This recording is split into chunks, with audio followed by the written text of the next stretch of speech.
Welcome to this lecture. Actually, if you recall that I started the antenna analysis, this course with first introducing some potentials, vector potentials, etc. And then we said that actually if I know the current distribution of an antenna at its surface, then I can find the electric and magnetic field. But this is easily said, but we said that instead of solving this problem, we want to intermediately introduce the potential, so that if we will first find the potential and after that we will solve the things. But what was the advantage? There were some advantage for going to potentials, etc. But only for very simple antennas we can find the current distribution across the antenna. It is very difficult to find for complicated antennas, modern antennas. It is not so easy to find what is the current distribution along the antennas, because there will be various modes, there will be various types of currents. You know the currents, sometimes they are displacement currents, sometimes they are conduction current, etc. So, it is not so easy, though today you can say that with the help of modern computers there are numerical methods. So, you can find out, you can now visualize, that is a good thing and that is being used. But if you cannot find this current distribution on a thing, but then cannot you use the antenna? The answer is yes, you can approximately use the antenna and the results won't vary much, provided you take this approach, Friss transmission equation, where you need to know that instead of the exact field of radiated by antenna, you should perform or find out what is the gain of the antenna in various directions where you are interested, particularly in the from the transmitter to the receiver, the direction in where the receiver is receiving a thing, power. So, there if you can find the gain, then you can find out how much power it will receive, and actually links, communication links are established based on this long back, even when the antennas were not much understood, etc., based on these equations. So, we will see that the Friss transmission equation. So, let us see the two antennas.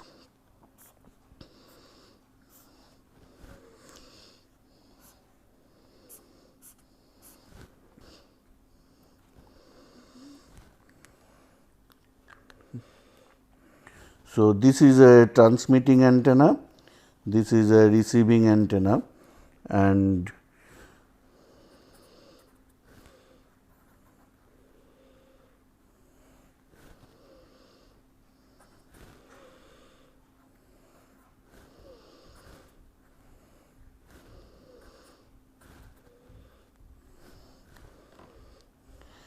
so if this one is connected or radiating a power Pt, then what is the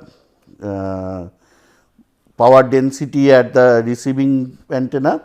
We can easily write that Wt is Pt Gt. Actually, it should be written as an angle, but I am writing that as if I know the value here. So, Pt Gt by 4 pi r square, and if you want this Gt means actually Pt Gt, then if there is efficiency total, then Pt dt by 4 pi r square. Now, this antenna has an effective area. So, the receiving antenna has an effective area. that is rho r d r lambda naught. Just in the last lecture we have derived this lambda naught square 2 pi. So, how much power it will collect? Power collect will be PR is equal to Wt into this. So, I can say Wt into AER. So, that will be Pt rho t dt by 4 pi r square into rho r dr lambda naught square 4 pi. Okay. So, we can say that PR is equal to rho t rho r lambda naught square dt dr by 4 pi r whole square. Now, if we introduce the polarization loss factor, then we can write here that AT cap dot A R, this thing we have earlier derived, or if we break it into these efficiencies can be broken into mismatch, the impedance mismatch, into the conductor loss, into the dielectric loss, etc. So, PR can be written as the rho C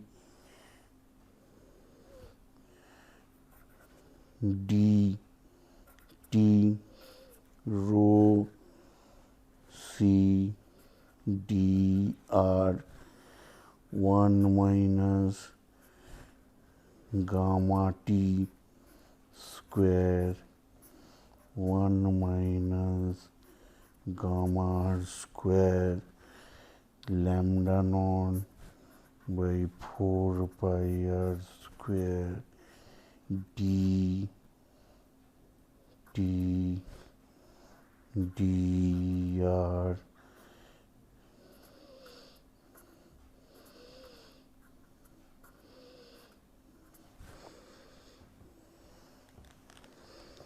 okay. So, this formula is called Friss transmission equation. So, you see that if you know various parameters, actually here only you see the conductor dielectric loss together has been taken. It can be also broken into conductor loss and transmission loss, but actually it is generally taken together because it is very difficult to from measurement to find out what is conductor loss and what is dielectric loss.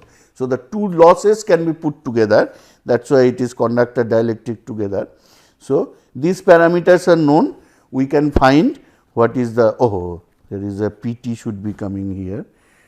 So, actually this equation is PR by PT, somewhere from here PT has been gone, PT GT, you see all these are actually should be PR is equal to WT AER, there was a PT, that PT here was a PT, but after that PT has been lost. So, this is also PR by PT, this is also PR by PT. So, this equation is called Friss transmission equation, and you see if there are impedance match, then these two term will go. Similarly, if there is polarization match, this term will go. If it is a lossless antenna, these two term will go. That is why generally we have under ideal condition lambda naught square by 4 pi r whole square G T G R. This is we are familiar with, but in actual this is the formula. This formula is called Friss transmission formula. Many times we use this. The assumptions here are the transmitter and receiver antennas, they are separated by the far field distance. We know at the direction of the receiver from the transmitter the gains. Similarly, for the receiving antenna we know the gain to the transmitter, that direction, and we know all other losses, then we can find this thing. A similar equation can be derived for radar range equation. There also this type of formulas can be used. That only thing there is, instead of a receiver there is a target which takes the energy and scatters back. So, that in radar classes you will come across that if we take there. So, there is a new term called radar cross section gets introduced there, and by that again what is the back scattered power that comes from this type of simple models you can find. So, knowing the gain, you see, instead of analyzing the antenna also you can find out what is the power required. So, you can establish communication links etc. with that. For that you need not do all analysis of the antenna. So, sometimes actually field theory analysis is overkill, because it gives all the information, but all that information is not always necessary. So, to a communication engineer this information is enough. So, he need not bother what is the various fields etc. at various points, what is that polarization, that if he has all these loss factors he can safely establish the link. So, this is one thing that we wanted to say, and another thing we wanted to say is about the noise, that you see antenna whenever it is always looking towards the free space, and so it is a source of noise. Now, how do we characterize that? Many times we ignore that, but if you want to do suppose radio astronomy, or if you want to have a very if you want to that suppose you want to see the weather or ocean etc., if you want to monitor, you need to find out ocean temperature by a receiver. So, or you have some scatterometer, some sensors are there who senses various whatever passive radiation coming. So, for that whatever antenna is receiving in the noise, that is actually information. So, they need to have another parameter of antenna, very important parameter, that is called antenna temperature. So, we will discuss this next, antenna temperature. All of you have idea of receiver noise or receiver noise temperature, or any electronic circuit that has a noise temperature. Now, antenna, it is a passive device, it does not create its own noise, but it is a receiver of noise, because it receives noise, because it is opening its door. So, noise also comes, apart from signal, noise also comes. That is why it also should have that how much it can take this antenna temperature. Now, we start that every object which is not at absolute 0, that means not at minus 273 degree, radiates energy. We know this fact. The amount of energy radiated is usually represented by an equivalent temperature Tb. So, we can write that Tb, and also whenever radiation means that is a variation, it is a function, that theta phi in various directions, it will have various things. So, that is equal to a function like this.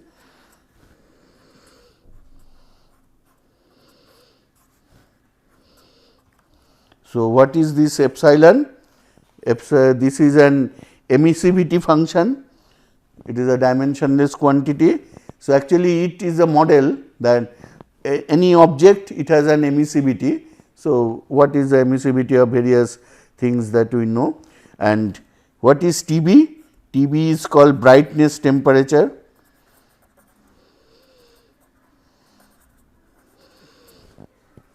And what is Tm?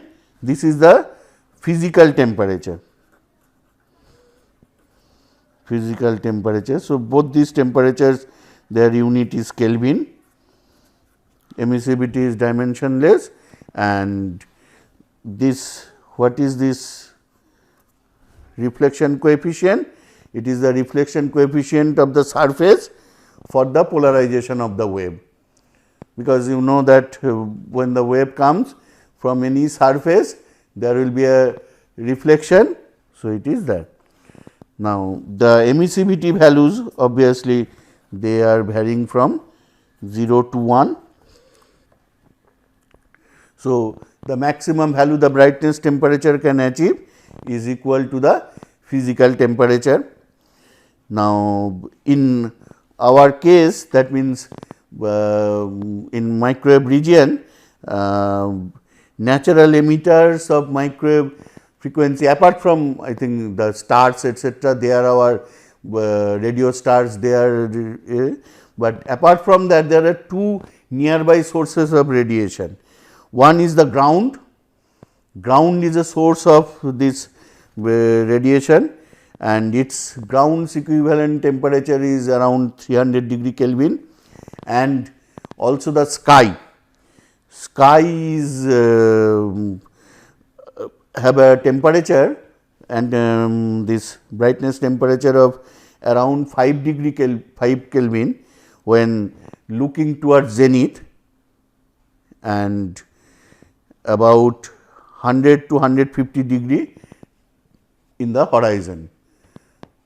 Obviously, in the horizon it is more noisy, and in the zenith it does not have any noise. Actually, that is fortunate for radars etc., that in the zenith. Now, you see the brightness, this temperature or this noise emitted by the different sources is intercepted by our antenna, and so it appears at the terminals as an antenna temperature. Now, only thing is antenna also has a gain function. So, it will weight the noises coming from various directions by its own gain function. So, that is why antenna noise temperature is not exactly this TB, it will be a weighting of that.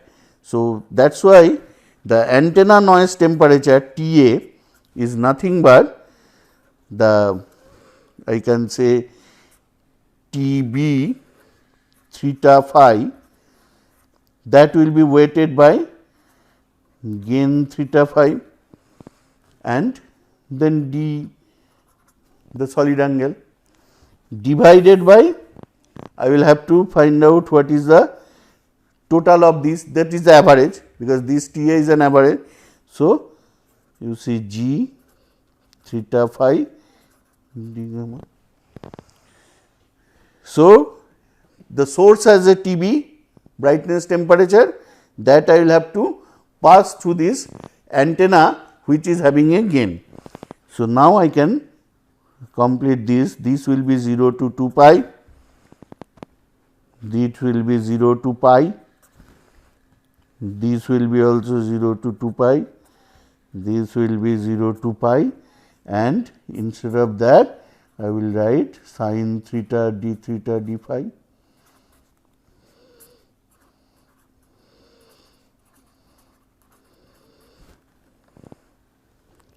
So, TA is the effective noise temperature of the antenna.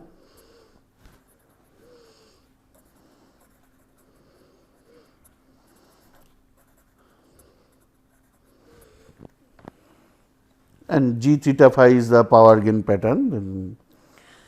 So, now if we assume, now let us see the, this is clear, and this unit will be again the Kelvin. Now, let us see the, this is the antenna.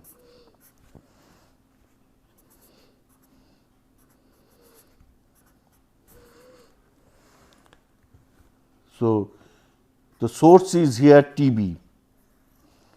Now, that when it comes here, this TB gets converted to TA by that formula. Now, after that what happens? Suppose this is the antenna's a thing. Here I have a transmission line.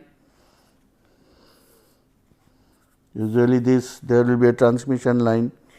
That transmission line, let us say length of L, and that has a temperature, let us say T naught. It is a lossy transmission line.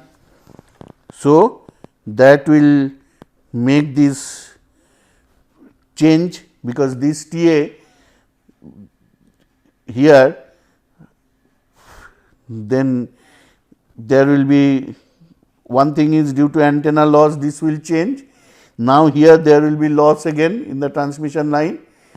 So, this temperature TA will be changed here to something called T small a, from T capital A to T small a, some other temperature, and then it will be connected to whom?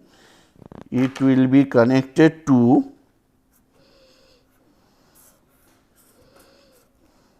a receiver. That receiver has a its own noise temperature TR. So, I can say that the whole thing ultimately will have a TS, which is TR plus TA, because you see temperatures are additive, because actually these are equivalent power.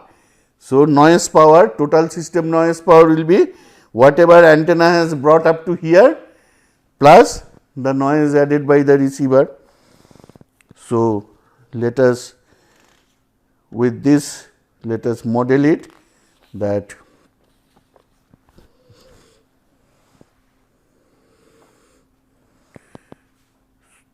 so antenna is giving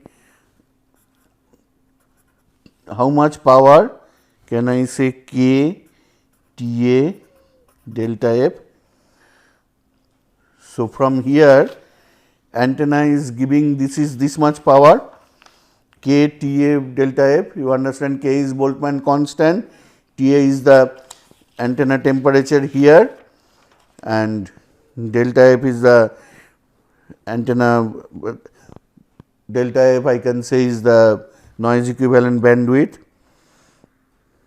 Now, if what is the relation between small t and capital TA? Can I write TA is TA e to the power minus 2 alpha L plus T0 1 minus e to the power minus 2 alpha L. Why? Because this is one thing that this much length with this attenuation constant of the line that has brought here, and this is what? This is due to the this transmission line things. This thing has a temperature, the physical temperature of this is T0. So, TA is nothing but this is the noise given by the this physical temperature, and this is from the antenna's attenuation, antenna's noise attenuation TA. And what else I need to say? So, now I need to then modify that. Okay. So, now what is the power given here to the receiver? K TA small TA delta F. So, this has become, with the addition of this, KTAF, and then what is PS? K TA plus TS delta F is equal to, you can say K, not TS, this will be TR, because this temperature is TR,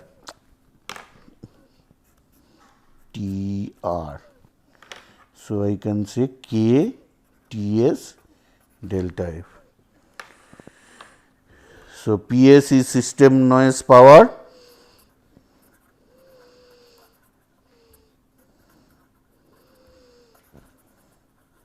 at receiver terminal.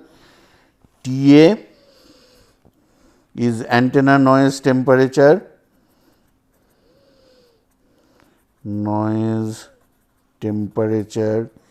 at receiver terminal.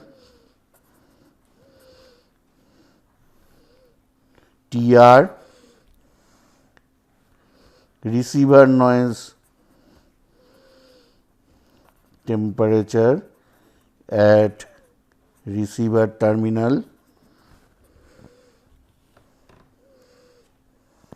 and what is TA?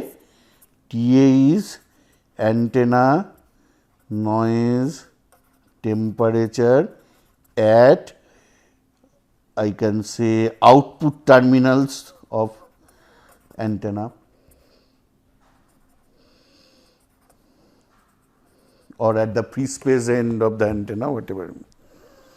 So, this is a useful thing, particularly you know that you need to calibrate it. Actually, suppose you will receive black body radiation. So, those antennas, suppose an antenna will see how much is coming from the ocean. So, how it will see unless and until it is calibrated that how much it receives originally. So, for that you need to point it to the thing, actually generally it is pointed to the zenith, because that is 5 degree Kelvin, almost 0 degree Kelvin you can say. So, you point it and then find out these values. So, that is the calibration. Then you point to an actual body, maybe a ground, maybe some sky which is at horizon, which is having sizable noise, and then you find out. So, a calibrated one can easily find out. So, that is called antenna noise temperature. Okay. So, with that we now close the basic antenna parameters. So, we have seen all. Next we will see some of the very novel wire antennas, where you can easily design wire antennas, and for many cases it suffices. So, we will see wire antennas in few lectures. After that we will go to aperture antennas with some of the very simple aperture antennas, and then we will see the general method of analysis of antennas. Okay. Thank you.